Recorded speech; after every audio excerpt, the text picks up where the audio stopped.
tuning in to the online broadcast network, AFTERBUZZ TV. Over 20 million weekly downloads in over 150 countries, and your number one source for after-show entertainment.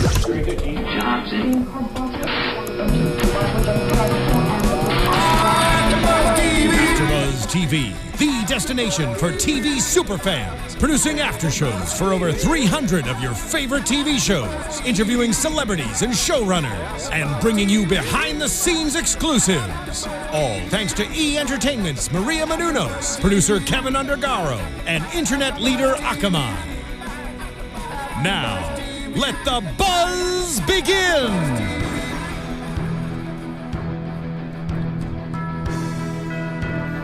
Oh yes! Let's go! Getting festive up in this after show. This is the Limitless season, our half-season finale. Winter finale. Thank you, Frank. Yes. Episode 11. This is your brain on drugs. Brian. This is your Brian on drugs. Oh, is it? Yes. This is your Brian on drugs. Totally. Clever wordplay with the titling. Thank you for catching that, Frank. They did. They got me. My dyslexia kicked in. Yeah.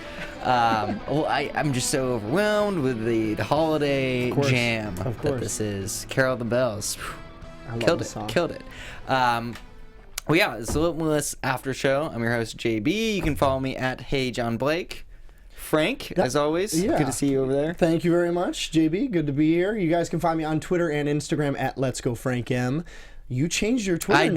I did. I'm dusting off some new threads. Hey John Blake. That's Hey cool. John Blake. You should start every show with Hey. Hey, it's I feel John like Blake. you have to say that. You have to say, like, if you think of something, be like, "Hey, John Blake." I'll do that from now on. Okay, let's do it. If we're doing billions together, if I'm introducing you, I will say, "Hey, John." It's Blake. gonna be good stuff. You'll have many opportunities to do that. Sweet. But yeah, let's talk about this episode. Sure. Winter finale, as you so eloquently put. We come to in a little bit of Mike and Ike action. Yeah, that we saw their struggle and behind-the-scenes frustrations with Brian and dealing with him every day, and it was interesting. It gave us another peek into the characters. We've talked about this at length, where the more we get to see of these smaller roles and understand more about their life every day, it's nice to see what's going on in their lives and how frustrating it must be to have to babysit Brian every day. Right. I mean, getting gummy worms, getting sodas for him. It's like a never-ending secretarial job almost. And the Mike and Ike name-calling goes well beyond these two. There's even a lady that's referred to as Mike.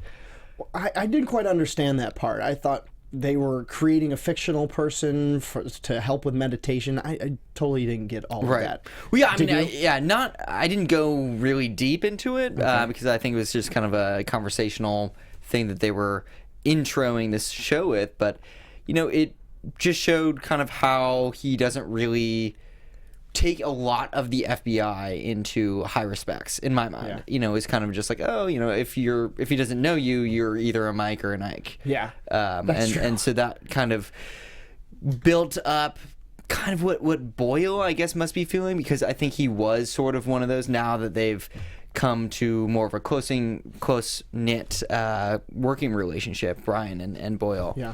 That's kind of over with, but I think in the start, he was sort of one of the Mikes. Yeah, he was one of the Mikes, and now they're very close together, and we saw a couple really compelling scenes today in this episode. Later on, between Brian and Boyle, when they had the discussion about different outcomes, that was a really powerful scene there. I have a pretty strong opinion on what I thought should have happened, with that, with that whole scene and Brian's argument there, and we'll get to that. But well, I think what I liked the most about the beginning of this episode was I identified with Mike and Ike. I'm sure we've all been in jobs that we hate, at least when we're starting out. My first job was at a Red Robin restaurant. Ooh, nice. And so I was bussing tables and I hated it, but after a year I moved into a different job and I was saving up money during the time. So I felt for the guys because they're putting in their time to try and advance up the career ladder, and I think that allowed us as viewers to get to know them a little bit better. Yeah, I mean, they showed a lot more personality than they have in previous episodes, and it was kind of nice to, take some focus off of Brian and Rebecca, the main characters. I like them a lot. Yeah. We've gotten to know Nos a little bit, even Boyle as well, and even more so him. But this episode in particular didn't really have that much Brian at all. Even Rebecca fell kind of by the wayside, which wasn't a problem in that, I don't like them because I love seeing them on screen whenever they are. But it was just nice that they filled in everything. I mean, they didn't. It wasn't like a filler episode in that we didn't have them, or they took a vacation, or were on assignment somewhere else. Yeah. It really just highlighted other characters and made it interesting in that way. It was oh, this is very compelling to go into Casey's mind, into that internal monologue. I love that. I love the focus that was on Casey. And he goes to a very dark place, triggered by Rebecca's really weak text breakup. And that, for me, was probably the biggest problem I had with this episode as a fan, is Rebecca is so much stronger than that. We've seen her all season long be tough and smart and, very powerful. So for her to not have an adult conversation with the man that she was dating felt out of character for me. Right. I really she can sit down with him and say, I really don't think this is working. She has been has had guns pointed at her. She's been in much more high pressure situations than a breakup. And I thought the texting thing was just really, really weak. Yeah, I can't believe she did that. Yeah, that was brutal. So awkward. I mean, So in the bad. worst time. I mean, obviously she didn't mean to send it at that second, but still, definitely, it was such a horrible mistake that no one should make. Least of all, someone that's so smart. It felt like, to me, a contrived point to get the Casey character, to give him motivation to take the pill. Right. And that just doesn't make a whole lot of sense to me, to be texted like that in a meeting. These are adult people. I've had to have breakups before with people, and it's not comfortable. It's not great, but you have to do it face to face, or if circumstances completely don't allow you to do so, you should do it over the phone and have a conversation. But to have her do that took away my positive feeling for her character. Right. And while it did drive the rest of the events of the show, that was still going on in the back of my mind, where I kind of felt bad for Casey that he had to read a text message that someone was breaking up with him.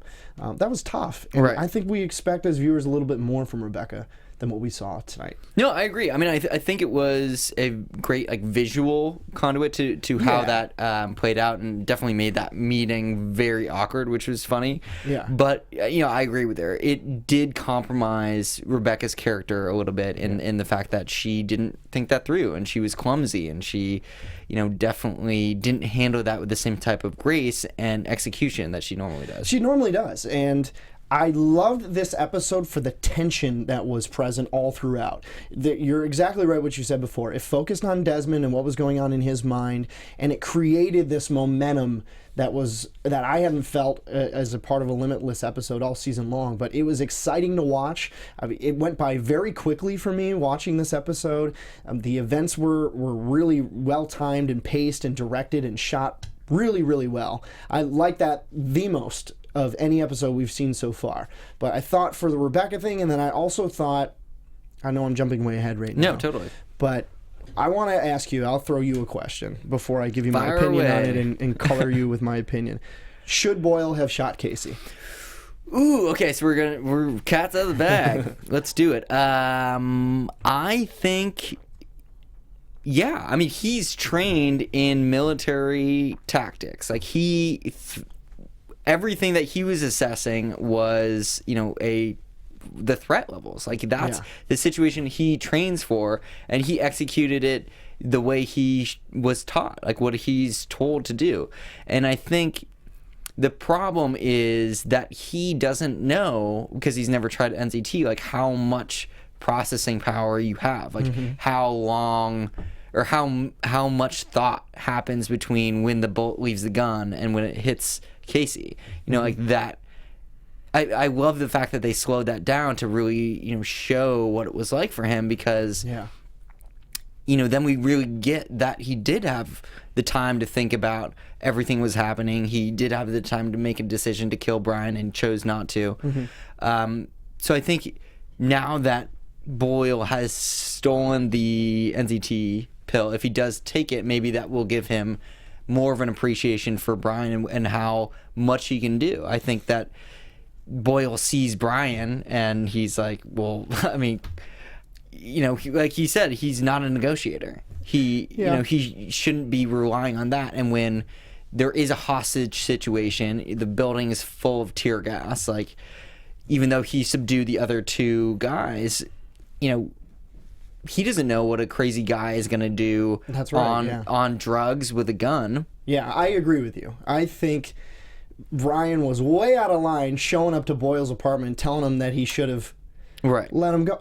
How about you just thank the guy who shot the dude with a gun to your head? Right. Perfectly. He had a moment. Yeah. Are you kidding me? He had a moment to drop his gun. You know how fast a bullet comes at you? When they were probably 10, 15 feet away, Casey wouldn't have even heard the sound of the gun. It would have hit him by then. So for him to say, to make that point was, that was so cheap. He just saved your life. And now you could see Boyle really felt really poorly about it afterward. And I'm getting so fired up because I care about the show and I care about the characters now, which is a great sign for the show that we were invested enough to have a strong opinion about it. But I didn't like that moment because I thought Brian should have just said, "Thank you, sir, for saving my life, and let's move on with it." Casey went to a very dark place during this episode, extremely dark, and they planned a SWAT raid on an office. And I think in that situation, if I am Brian and I've got a gun to my head and an officer shoots the guy and I'm scot-free, the last thing I'm thinking about is, you know what, he shouldn't have shot and maybe I could have talked him down. Right. Even if I'm on NZT. So I agree with you in that point, and that I thought that he should have just said thank you. And yeah, it sucks, and I think there's enough emotion there for Boyle to deal with, that he killed someone that he really knows. And knew in a personal way, that it could have carried the scene and carried the day. Right. But that added detail, I just didn't like. No, I agree with you. I think that that's a really good point that you made about why Brian needed to make Boyle feel so bad about it. Yeah. I think was really unnecessary of Brian and kind of a douche move, to be honest. I mean, I don't think he realized what kind of a person Casey was until, they shared that moment and he knew that he could have killed Brian and didn't. Right. But that could have gone the other way. Exactly. He literally could have killed him. So exactly. I think that is it's a very selfish move because he's making Brian is making Boyle, forcing him to live with this, sort of a judgment call in his mind. Like, now he has to think about, did I make the right decision? Yeah, and next time he may not have the luxury of knowing the gunman and having the chance to figure it all out. We saw at the beginning of the episode when Ike got shot that some gunmen don't even think about it. So now what's going to happen next time Boyle is faced with that situation? The thing that I loved about this episode is when I did the solo show by myself, I predicted that conversation that Casey and Boyle had in the car, where Casey was talking about, I'd like to try and get my hands on it. Right. I knew, and this was great on the writer's behalf, that was foreshadowing 4 episodes ago that this was coming. And it did come to pass where Casey skimmed the amount of NZT that was stolen and took some for himself. And now Boyle has some, which was a great cliffhanger, I thought, too. So really nicely strategic thought went into the planning of this first half of the first season. I know I've done some picking on the episode so far, but I really loved that aspect of it, that it was so smartly planned to end on this kind of note where now the NZT is out, it was stolen, and now Boyle has some too. So I know. I mean, I now that we've discussed that, we have to talk about what you think Boyle is going to do with it. I mean, now it was such a great cliffhanger. He had the pill in his hand, but I don't think he'll make the same mistake that Casey did. Definitely not. And we've talked about this a few times over the course of the show, that it's not like a superhuman, superpower drug. It just makes you, it unleashes your full brain potential. Yeah. So, we saw Casey's version of it is super, like, stern, super militaristic. Like, even the way he was talking to Brian was like a statue. It was like, this militarized robot. Where he was just like turning from thing to thing. I would love to see what Boyle is like on it. I think that even though he has a special ops training, he's been in the Army scenario. I think he's got much more of a heart than Casey did. I think that he would do more good. I mean, he peeled back the curtain a little bit and saw his, I can assume it's his mom that's, in failing health and in hospice kind of a situation. I would only guess that he would try to do more to help her, to either ease her pain in some way or to figure out if she's got a disease illness that can be cured. Yeah. Something like that. I mean, we saw... Oh, you're saying if he takes it... Right, if he takes it, I think he would focus mostly on trying to save his mom. Okay. In some way. I mean, we saw how Brian went so into the family-centric kind of pursuits, I guess, when he was first on it. That's the first thing he could think of. So I would feel similarly with Boyle. And I think hopefully in the second half of the season when we come back, that's more of a bonding point between them. Hopefully, like, he doesn't take it for a while because he only has one and he's going to obviously be hungover afterwards. Well, he could easily ask Brian for help. He asked him for help before on another issue, and so I think Brian has it within him to be really good. I mean, we had a good social media comment that I wanted to read on Twitter. This is from Erica. She's at ehungry302. Ehungry, nice. She is hungry. She said, aren't we all, Erica? NZT can bring out the worst, or she said worse, but I'm correcting it for you, Erica. It's the worst or the best. Brian seems to be the only example of the best. So I agree that he is altruistic. Again, I wasn't thrilled with the way he treated Boyle tonight after Boyle saved his life, but I do think that's a really good point. And then one other thing that I wanted to cite. I mean, interesting just on that before we go to the next one. Yeah. I think, while Brian is that, it's almost to a fault because it brings about a certain naiveness. With Brian, because he was so willing to believe in the good of Casey, that could have gone south so fast. Yeah. And, Boyle is trained not to take chances. Like, you have to sort of, sometimes there's some situations that you're in, you just have to kind of nip things at the bud and cut it off before it escalates to a, like, uncontrollable level. And so there's some things you just have to cut your losses in, and Boyle was able to make that choice for the greater good. I don't know if Brian could. I think that his vision of humanity is so good. It's almost too good. It's unrealistic. Well, it's funny you say that because Vern, our boy Vern out there at Vern's Views, said Boyle should have shot him. They are trying to make Brian too goody-goody. So he supports your totally thought there. Agree. Team Burn right now. Yeah, well, I think I agree. You came across as a little bit too candy sweet, and I want to see Brian, some more layers to Brian when we come back after the hiatus, however long that's going to be. Right. I think this hiatus is primarily because they shot 13 episodes of this, and then obviously the show got the back 9 order, so they're probably still working through, editing and finishing the rest of those episodes. I mean, yeah, to Brian's credit, he's definitely still new to the FBI game. Obviously, Boyle has seen the dark side time and time again, so he knows the other side of human nature. Brian, he's a consultant. He eats Skittles and gummy worms all day. Yeah. He tries to solve a crime from the office, usually. He's been going out in the field a little bit more, but he's always been protected. He doesn't have formal training. Yeah. He doesn't have that mechanism going on in his mind. He's just going about like a normal civilian, which is sort of, let's think about the best in everybody. Yeah, I agree with that, and that's why we like Brian and why we pay attention each week to what he's yeah. saying.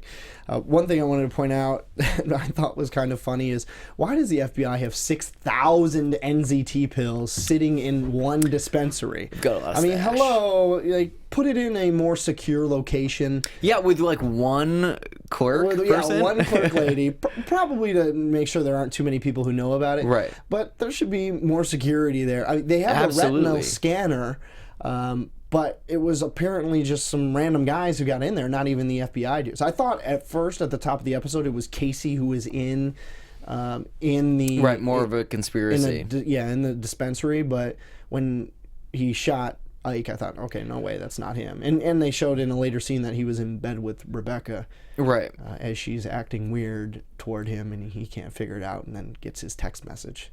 Terrible. Yeah. It's terrible. Don't break up via text, people. Don't. You heard it here in AFTERBUZZ. If you take anything from this episode, if you have to break up, it sucks. I know. But talk to someone face to face. They'll respect you more afterward. Yeah, I mean, it's the humane thing to do. Exactly. What about Skyping? Skype, Oh gosh, I guess if Skype you're... breakup. You can Skype breakup. I don't Have think you you done should. it? Have I don't you done think it, you Jimmy? should. I'm just saying, if you are Skyping, it should be because of a distance issue. Yeah. And in that respect, I think it would be the best you can do. You shouldn't like fly somewhere to break up with someone. No, Yeah. that's crazy town. But I agree. But Skyping is okay if you don't have a future like opportunity to meet up in person. Right. Yeah, I mean, in person is by far the best. Like when, I mean, if you can, it actually sucks. at least It's horrible. Right, but I mean, it's the common. I think it's the most courteous thing to do to Very like true. obviously it takes the most courage, Yeah. but It does take. I mean, I can remember driving over to a girl's house, knowing I was going to break up with her, and I'm like crying all the way there, because it was just, I knew how tough it was going to be, but ultimately it's the right way to do things. Right. I think. I mean, that's the only thing I can grasp at to legitimize Rebecca's moves, because she is so smart. Maybe it is because I want to give her the benefit of the doubt. So I'm grasping at stuff right now. But maybe she did have a rough relationship with her dad. Maybe interpersonal romantic relationships are just bad for her. Could be. And if they build upon that between her and Brian in the second half of the But if you're going season. to text, don't do it when you're at work on the same day. Right. Wait till you go home, or it's on the weekend or a Friday, and you text them and you're not going to see them for a couple days. Yeah. That was just bizarre. It was just, Not there was right no before a reason for meeting that. where he will probably be. There was no reason for Yeah. that. But If you're going to break up in person, do you do it by yourself or in an area where there's lots of other people around? oh no, by yourself. You have to have. Yeah. Well, I mean, it definitely depends on how long the relationship has been going on. That's true. Yeah. Because I think Or how crazy your partner is. Yes. This goes That both too. ways. I'm not That just saying too. girls. There's guys that are crazy too. I've Yeah. heard some crazy stories from female friends of mine who've had like drinks thrown in their face by dudes when they say no. and Right. Just stuff like that. So I think the question is valid from our wonderful engineer. Yeah. Well, no, good question, because I think it also, if you're doing it at a house, you should, I think it would be easier if you were breaking up with someone to do it at their house, because then you're not waiting for them to leave. You can That leave. would be very awkward, yeah. And you Yes. can kind of choose to excuse yourself from the situation. Yeah. But, tough. Yeah. Tough. I love how this became a But it relationship came up, advice. But because it was such an important part of this It is, it episode is. and it drove the action, I think it's a totally fair debate to have Right. about what was proper about her action there. And you want to have the private space. She should have done it when she was in the bathroom talking to herself in the mirror, saying, you're going to go out and you're going to be firm about it and have a drink.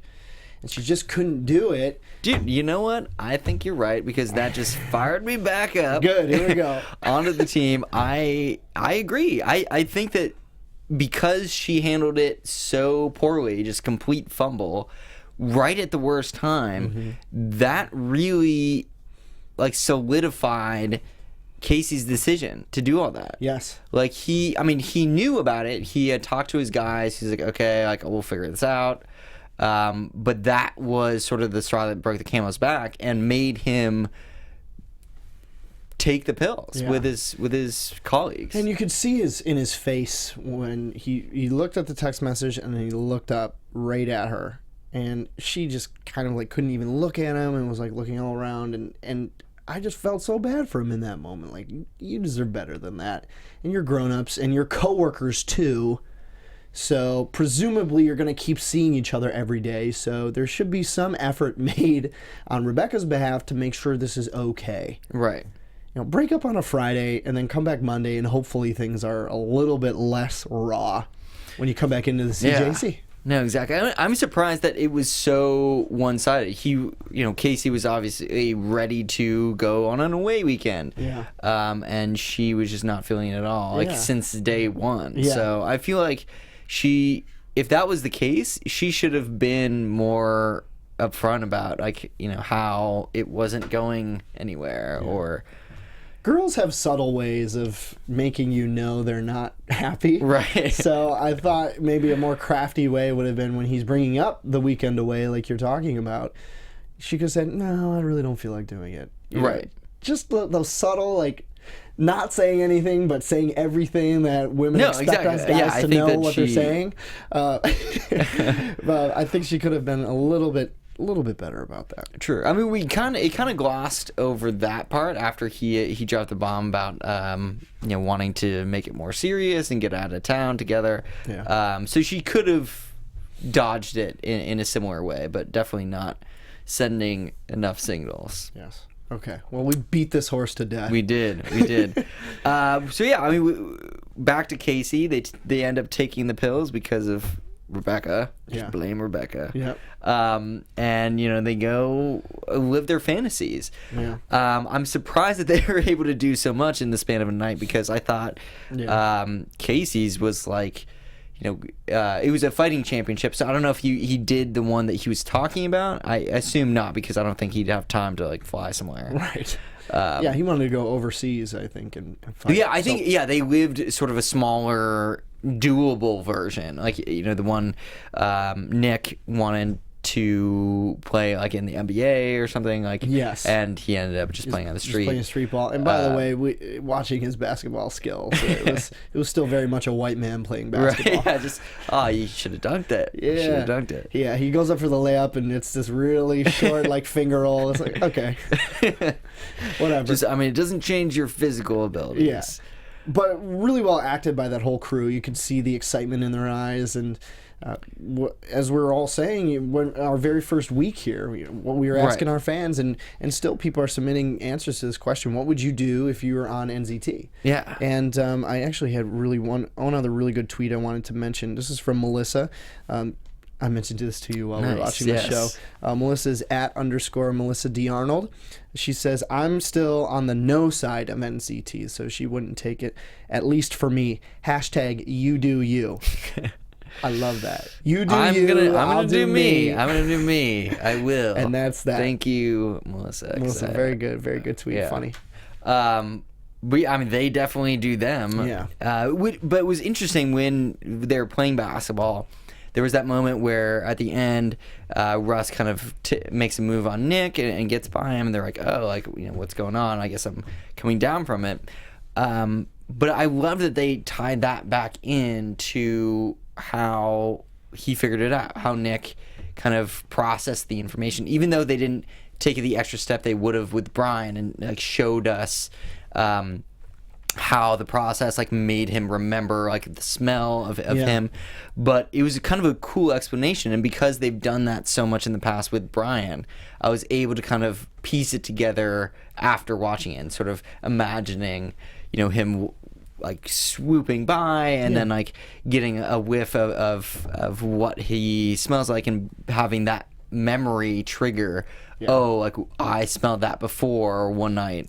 Yeah, that's a great point. That's a really smart observation. I thought it was just more that Brian's had so many days experience taking the pill, and so we see the mechanics of how he figures things out, but that Casey had just started taking it, so that's why we didn't get to see it. But I think your point is probably much more correct, that you can piece the smart things together from what we've seen in the past with Brian already, without going inside of Casey's mind, because this is not Casey's show. This is, Brian's our lead, and he's the person who we get to see the most access to his thoughts. So I agree with you. I think that's really smart. That he was figuring things out based on the techniques that we've seen already before from previous episodes. And it was also cool to see that other side of NZT, sort of the darker side. We see Brian helping people all the time, but to see how it is a drug. It does lead to bad things often, and even if it is sort of in good health, almost knowing too much or being able to figure out more than we should can lead us astray too. I mean, Russ would probably still be alive if they didn't take NZT. He may never have figured out that he was having an affair with his wife. Yeah, you could see it on the actor's face. Really well acted, that scene. You could just see something change about him, and he didn't really do a whole lot other than just stare at the guy, but you could feel something was off and different, and he said, "No, I'm just coming down," but just stares at the one guy. And do you think he cheated? Yeah, I think he did, and I think that's when he passed, he spun him in that kind of memory recalled a time. We saw in another episode, Brian took it a step further and was able to actually visualize the colors of the smells. Right. But just that I know that memory is very triggered by your sense of smell. It's like a huge connection there within the neurons. So I think that he was able to piece that together and sort of figured out that it was him. And once they had the confrontation, or once he called him out on it, then he figured it out and sort of in the heat of the passion and anger killed his good friend and colleague. Yeah, but we never got to see the cheating. Kind of gets to your point where we didn't go inside the minds of these characters who were on NZT. So I think had we seen the actual acts, not explicitly, but if we saw his partner with his wife and they're making out or whatever, I thought we would in some way sympathize with him in a bit. Obviously not that he should kill the guy, but I think it could have derailed the episode had it gone that direction. Yeah, too far into that side story. Yeah, so I think that's the reason for the choice there, in just keeping the inside of the mind with our hero, who is the most altruistic character on the show. Absolutely. I mean, speaking of our hero, completely figures it out. Yeah. We bring in Stavros, our best cleaning guy, and his Sudoku puzzles. It was interesting. I mean, I guess he figured it out because he everything was solved on the back half of the pages. I wish there was something a little bit more to that, though, like some type of code that he had to break, even if it was quickly, other than just this is odd. He just did all these puzzles while he was waiting. Exactly right. Yeah, that was interesting. Right. I thought I liked a lot about this episode as a whole. Like I was saying before, the tear gas in the CJC was exciting. We didn't know exactly what was going on. These types of action sequences are always a lot of fun, but because it was one plot point that we were focused on for the entirety of the episode, it was very easy to follow. I thought the episode was going to focus on the robbery of the NZT and this French guy and the case of the week element of it. But instead, the show was really powerful in getting back on track in what's going on with Casey and all of the negative events that are surrounding him and ultimately the actions that he took. That has nothing to do with the point you were making a minute ago. But no. I mean, I like the direction that the episode took. I want more from that. I mean, it was so interesting to see, again, other people taking NZT and sort of their experiences. I would love to, since the other two from the SWAT team weren't killed, maybe they did something with the NZT. Maybe it's like their NZT's out on the loose. I would love to see sort of that haywire fire go. Yeah, well, I thought Mike was going to find that extra pill. Remember, Boyle was there and he went to go help clean up with Mike, and Mike let him know, forensics thinks they dropped one of the pills, and Boyle was going to help, but Mike says, no thanks. I thought Mike was going to be the one who found the pill, and then he was going to take it for himself. But he could do that any day because he's the one who's handling the drugs. Right, I mean, yes and no. I think he has a lot of opportunities with NZT, but because of that, he's probably very closely watched. I think that because he was like literally on his hands and knees with this, like a cell phone looking for it, maybe he was directly tasked with it. So if he didn't come up with one and took it, then that might, like, he's sort of well on the radar so much that I don't know if he can really do that. And he probably knows the side effects too. Clearly Casey's team does not know the side effects, because the more you take it without the antidote shot, you die. That's what we've learned from Nas and the files and testing that's gone on so far. Remember that episode a few times ago around Halloween where it was all the freaky characters and the weird doctor who is reporting on the testing? So this is not a drug you can take and just get away from just be okay. Just drink a Gatorade in the morning. It's not that kind of hangover. Yeah. No, that's true. And he has a very strong character, Mike. Or do we know his name? We know Ike's name is Jason, which we found out. Oh, I didn't even know that. I don't know if Mike if that's been revealed. If it has, please comment. Yes. Or tweet at hashtag ABTV Limitless. But yeah, I think he would side with Melissa on this, and maybe not. He's gonna do him and not take it. I think he's much more of, at least now, kind of a bodyguard, much more disciplined. Doesn't have a lot of detective work that he's doing. So I don't know if he would take the risk, knowing everything. Yeah. Boyle, on the other hand, sees a guy that is honestly nothing solve these crazy cases, and I think his is more out of curiosity. Okay. Like, he's kind of in search of understanding, in search of maybe a closer connection with Brian, and sort of why he is so helpful and how helpful is that. Because he works with him directly as a colleague, it would definitely help Boyle to know sort of how smart Brian really is. Yeah.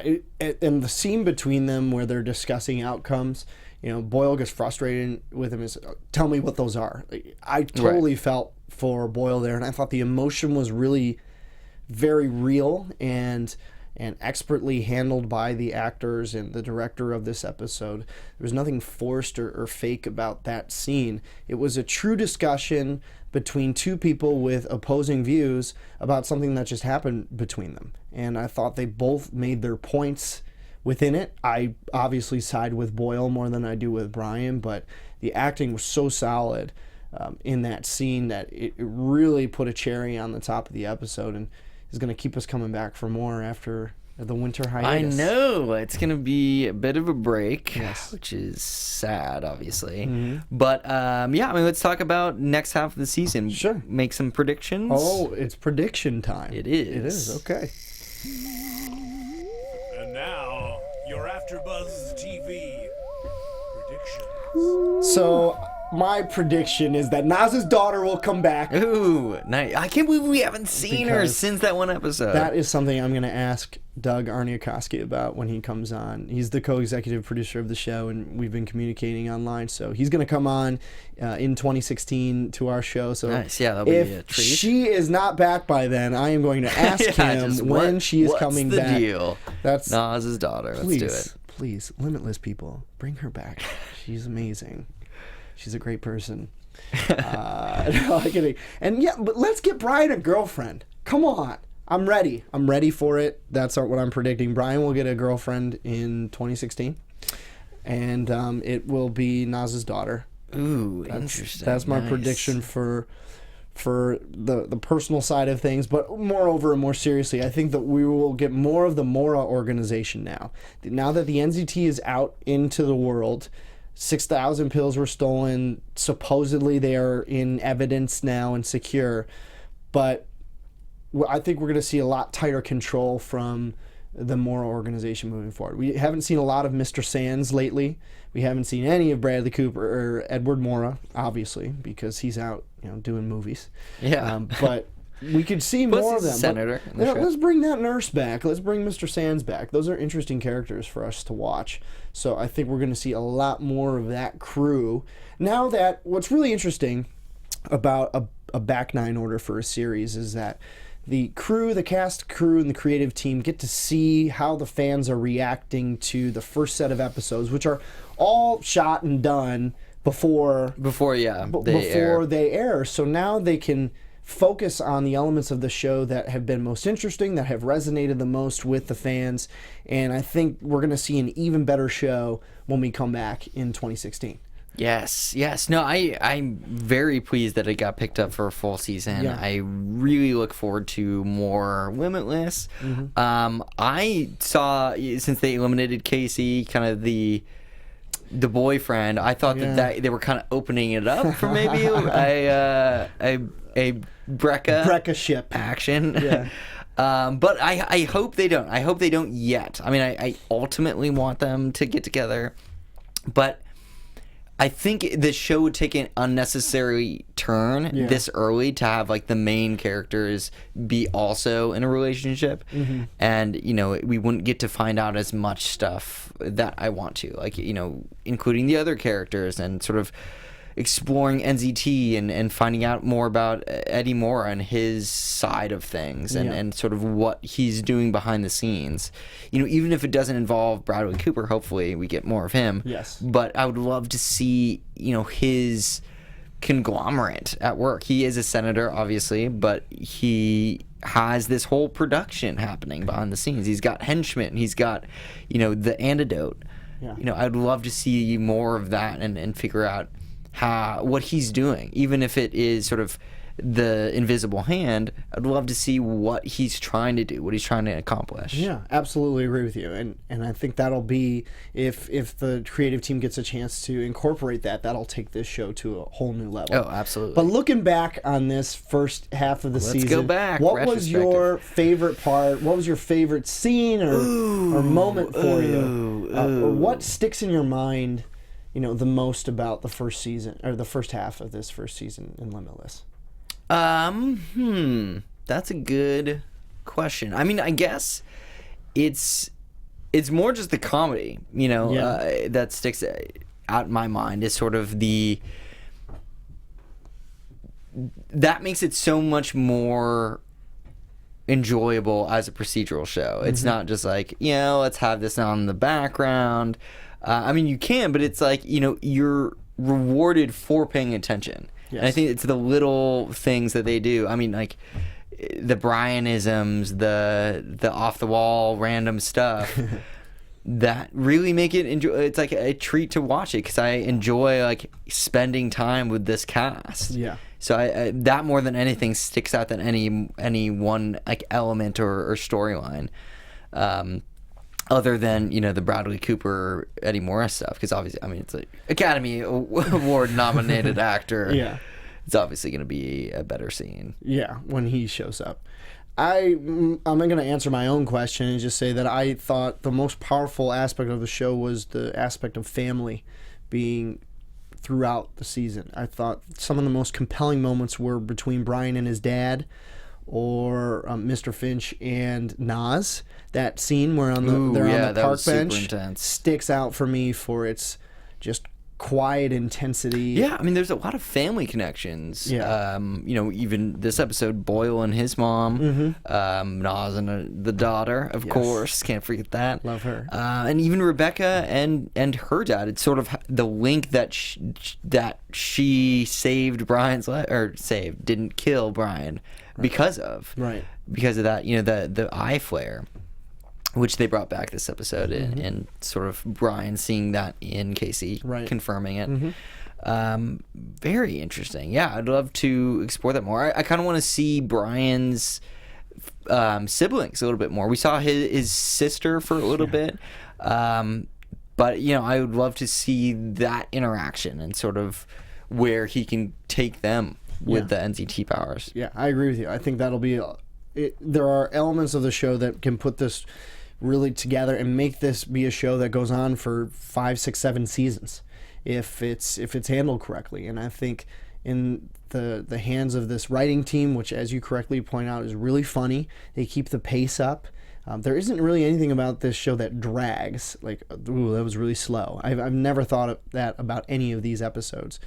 And a great creative and executive team that is excited about this show. The thing I notice about on social media and following the writers' Twitter feed and Doug and a couple of the other people is everybody seems to genuinely like each other on that crew. Right. Yeah, I bet it's a blast working on the show. It seems like a lot of fun.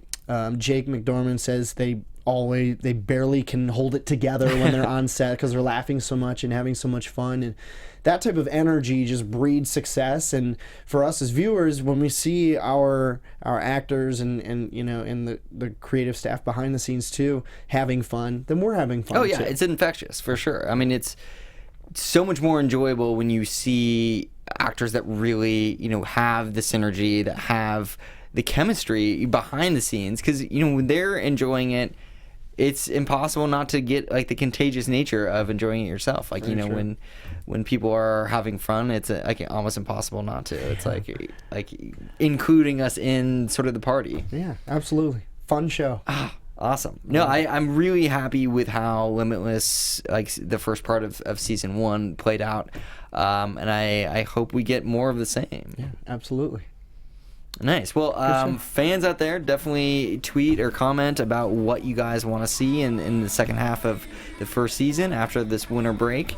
Hashtag ABTV Limitless, and we'll wait and see. Until then, where can they find you, Frank?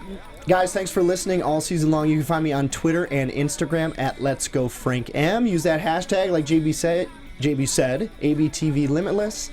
And we'll see you guys in 2016. Nice, yeah. And you guys can keep up with me, JB, at Hey John Blake.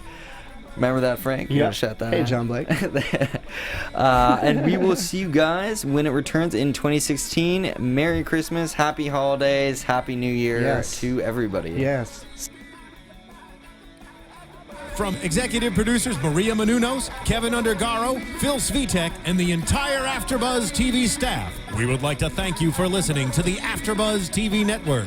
To watch or listen to other after shows and post comments or questions, be sure to visit AfterBuzzTV.com. I'm Sir Richard Wentworth, and this has been a presentation of AfterBuzz TV. Buzz you later. The views expressed herein are those of the hosts only and do not necessarily reflect the views of AfterBuzz TV or its owners or principals.